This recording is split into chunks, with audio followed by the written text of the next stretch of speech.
Good evening from New York. I'm Chris Hayes. The Labor Day holiday is over. It's the first Tuesday of September. The first Tuesday in November is Election Day. And so that means, yes, it's happening, America. We are 2 months out, 63 days to be precise, which means the sprint is on to the finish. And Republicans are getting very, very nervous about one thing in particular. Party leaders on Capitol Hill are warning their top donors, privately and publicly in panic tones, they need more money to compete with Democratic spending. The head of the Republican Party's Senate campaign is telling Politico, the only thing preventing us from having a great night in November is the massive financial disparity our party currently faces. Now, let's be clear here. It's a fundraiser's job to sound panicked and ask for money. Maybe you've seen that in phone texts you've received. Democratic donations have been through the roof in every election cycle since Trump became the face of the Republican Party, understandably. But this race, it looks different. And in this case, it does look like some of the panic is warranted. Here's why. We don't have a full August fundraising tally yet from both campaigns. But in July, the Harris campaign raised $310 million, more than double the $138.7 million Trump raised in the same period. And the spending gap between the parties has rarely, if ever, been as big as it is today. Look at these key battleground states where the situation for Republicans is so stark. Look at those numbers. Pro-Harris groups are spending roughly 10 times as much as pro-Trump groups in buying political ads in Michigan, Nevada, North Carolina, and Wisconsin. 3 times as much in the state of Arizona. And that's all according to political data analysis from the firm Ad Impact, which tallies these ad buys on television. That is a colossal spending disparity you're seeing right there. It's the kind that might make a difference in a tight election, right? There are, however, 2 swing states where, despite their huge disadvantage right now in fundraising, Republicans are keeping pace with Democratic spending. And I think this tells you something about where this race is going to come down to. So those would be the states of Georgia and Pennsylvania. Look at those numbers, right? So in those states, pro-Trump groups seem prepared to be outspent everywhere else that's in play, but not in Georgia or Pennsylvania, where they're matching pro-Harris spending almost dollar for dollar. Now, the reason, of course, for this is the Electoral College, the bizarre anti-democratic system of presidential voting that says no matter how many people vote for you for president, you still need 270 state electors.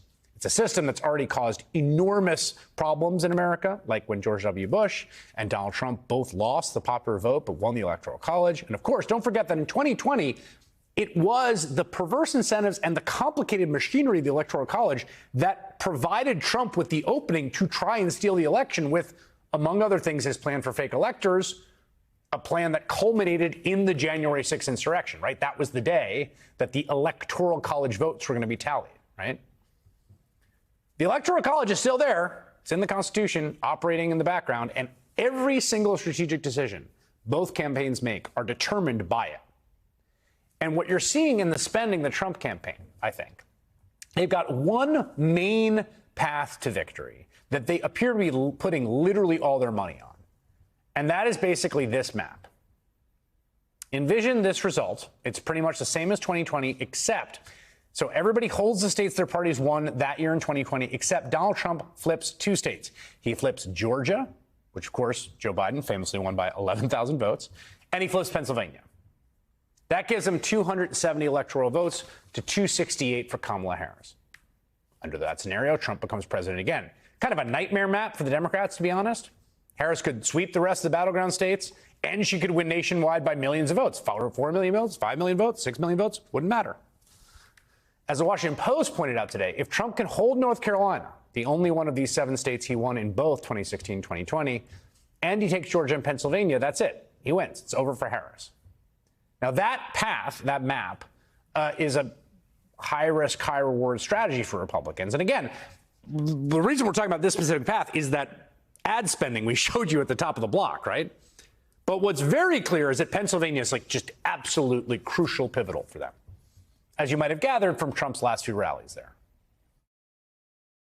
When I'm back in the White House, America's future will be built right here in Pennsylvania. Pennsylvania is always a big factor. We've had great success, as you know, politically and otherwise in Pennsylvania. The workers of Pennsylvania, Pennsylvania, Pennsylvania, Pennsylvania. This is a very consequential vote in Pennsylvania because they say that if you win Pennsylvania, you're going to win the whole thing. We cannot let these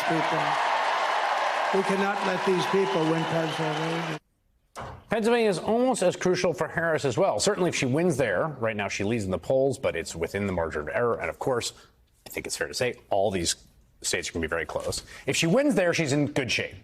She can also win in some long shot scenarios without Pennsylvania. For example, she can hold Georgia and then flip North Carolina, which, again, a Democrat hasn't won for quite some time. But for both campaigns right now, the Keystone State looks like a true keystone to victory. And that's also borne out in the campaign visits this week. Harris and President Biden rallied in Pittsburgh on Labor Day, with the campaign saying Harris will return there on Thursday. Harris's running mate, Tim Walz, is beginning his own solo trip to multiple parts of the state of Pennsylvania, including Lancaster, on Wednesday. Even Doug Emhoff, first gentleman, is expected to campaign in Allentown, Pennsylvania this week. Trump, meanwhile, is expected in Harrisburg tomorrow to film a town hall with Sean Hannity of Fox News, of course. Beyond that, he has no major public campaign stops scheduled for this week.